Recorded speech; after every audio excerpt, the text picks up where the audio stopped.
የሀገር ውስጥ ባለሀብቶች በኤሌክትሪክ ተሽከርካሪዎች ዘርፍ እንዲሰማሩ የሚያስችል ብሔራዊ የኤሌክትሪክ ተሽከርካሪ ስትራቴጂና የትግበራ ማዕቀፍ በይፋ ማስጀመሩን የትራንስፖርትና ሎጂስቲክስ ሚኒስቴር አስታወቀ። ስትራቴጂው በፈረንጆቹ 2025 ተግባራዊ ተደርጎ እንደነበር በዚህ ወቅት የተገለጸ ሲሆን በዓለም አቀፍ አጋሮች ዓለም አቀፍ ስታንዳርዶች ተካተውበት በድጋሚ ዛሬ ይፋ መደረጉ ነው የተጠቀሰው። በመርሃ ግብሩ ላይም ኢትዮጵያ የኤሌክትሪክ መኪናዎች ተጠቃሚና ገዢ ሆና ብቻ መቀጠል እንደማትፈልግ የተገለጸ ሲሆን የሀገር ውስጥ ኢንዱስትሪዎችም ከወዲሁ ራሳቸውን እንዲያዘጋጁ ጥሪ ቀርቧል። ደግሞ ደረጀ ዝርዝር አላት።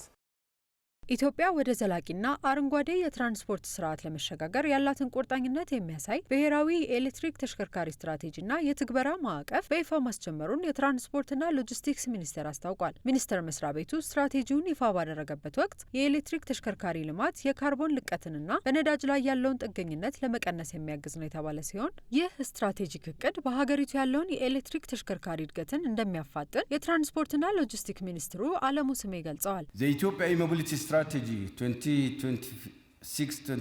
የኢትዮጵያ የኢሞቢሊቲ የኤሌክትሪክ ተሽከርካሪዎች ስትራቴጂ ከ2026 እስከ 2030 በዚህ ጉዞ ውስጥ ትልቅ ምዕራፍን ይወክላል። ስትራቴጂው በሀገሪቱ በሙሉ የኤሌክትሪክ ተሽከርካሪዎች አጠቃቀምን ለማፋጠን አጠቃላይ የሆነ ፍኖተ ካርታ ያቀርባል። በፖሊሲና የቁጥጥር ማሻሻያዎች፣ የኃይል መሙያ መሰረተ ልማት፣ የህዝብ ትራንስፖርት የኤሌክትሪክ አገልግሎት ተጠቃሚነት፣ የኢንቨስትመንት ማስተዋወቅ፣ የግል ዘርፍ ተሳትፎ፣ የሀገር ውስጥ ማምረት እድሎችና በተቋማት መካከል ያለውን ቅንጅት በተመለከተ ግልጽ የሆኑ ቅድሚያ የሚሰጣቸውን ጉዳዮች ያመለክታል።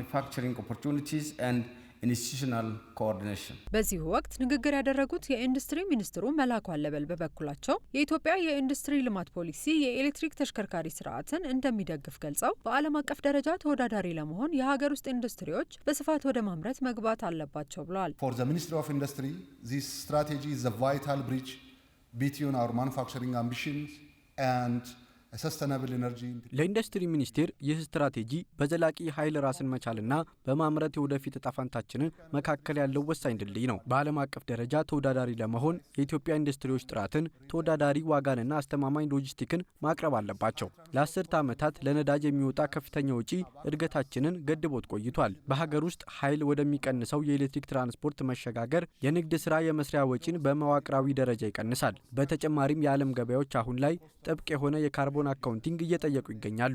የአረንጓዴ ሞቢሊቲ አሁን ላይ የአካባቢ ምርጫ ብቻ አይደለም፣ የገበያና ህልውና መስፈርት እንጂ። Green mobility is no longer just an environmental preference, it is a market survival requirement. የትራንስፖርትና ሎጂስቲክስ ሚኒስትር ዴኤታው በርኦ ሀሰንም በተመሳሳይ ኢትዮጵያ በኤሌክትሪክ መኪኖች ዘመን ተጠቃሚና ገዢ ሆና ብቻ መቀጠል እንደማትፈልግ ገልጸው በሀገር ውስጥ ያሉ ኢንዱስትሪዎች ከወዲሁ ራሳቸውን እንዲያዘጋጁም ጥሪ አቅርበዋል። ኢትዮጵያ በነዳጅ መኪኖች ዘመን አምራች አልነበረችም፣ ተጠቃሚ ነበረች። በዚህኛው የኢቪ ዘመን ደግሞ በኤሌክትሪክ መኪኖች ዘመን ደግሞ ተጠቃሚና ገዢ ሆና ብቻ መቀጠል አትፈልግም። ምክንያቱም ራሷን ወደ አምራች ደረጃ ነው ማሳደግ የምትፈልገው።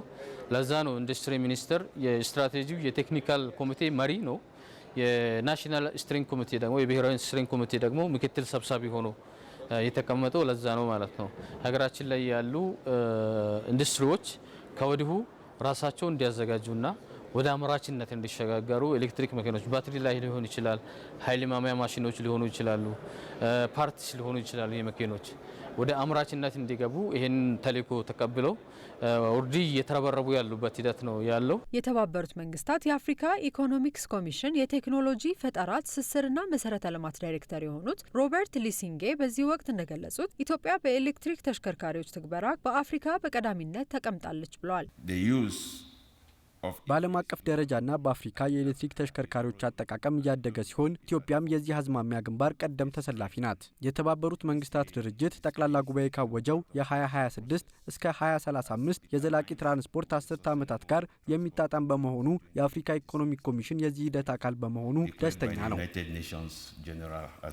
በአሁኑ ወቅት በኤሌክትሪክ ተሽከርካሪ ብዛት በአፍሪካ ቀዳሚ የሆነችው ኢትዮጵያ ከ100,000 በላይ ተሽከርካሪዎች በስራ ላይ የሚገኙ ሲሆን ይህንንም ቁጥር በአውሮፓውያኑ በአውሮፓውያኑ 2030 ወደ 500 ሺህ ለማሳደግ እቅድ መያዙን ተነግሯል። እንደ አሶሺየትድ ፕሬስ ዘገባም ከሆነ ደግሞ በኢትዮጵያ ውስጥ ያሉት የኤሌክትሪክ ተሽከርካሪዎች ከጊዜ ወደ ጊዜ እየጨመረ የመጣውን የነዳጅ እጥረት፣ በማደያዎች የሚስተዋል ረዥም ሰልፎችንና የነዳጅ ዋጋ ንረትን ለማስቀረት አዎንታዊ አስተዋጽኦ እያደረጉ መሆኑንም ጠቅሷል። ኢትዮጵያ ከ2 ዓመት በፊት በነዳጅና በናፍጣ የሚሰሩ ተሽከርካሪዎች ወደ ሀገር ውስጥ እንዳይገቡ በመከልከሏ አሁን ላይ በሀገሪቱ የሚገኙ የኤሌክትሪክ ተሽከርካሪዎች ቁጥር እንዲጨምር ማድረጉንም ነው ዘገባው የጠቀሰው።